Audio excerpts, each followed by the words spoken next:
Teacher Selim sir এবং আমরা আজকে যে কারণে এখানে দাঁড়িয়েছি এই লোকও একজন ঠিক আছে আমাদের টিচার সেলিম। আসসালামু আলাইকুম। চর্মদা আদর্শ বিদ্যানিকেতনে আমি শামসুন নাহার ভারপ্রাপ্ত প্রধান শিক্ষক হিসাবে কর্মরত রয়েছি।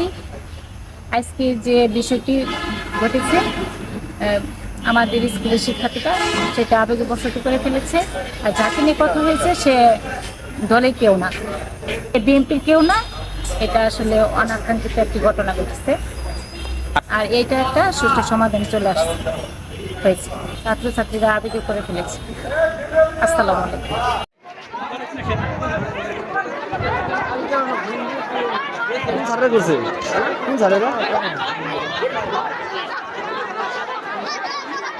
আসসালামু আলাইকুম। দেখতে পাচ্ছেন চর্মদা উচ্চ বিদ্যালয়ের প্রধান শিক্ষক মহোদয়কে বহিরাগত একজন অপমান করার প্রতিবাদে চর্মদা উচ্চ বিদ্যালয়ের শিক্ষার্থীরা অকাট্য ভাষায় স্যারের গালিগালাজ করছে।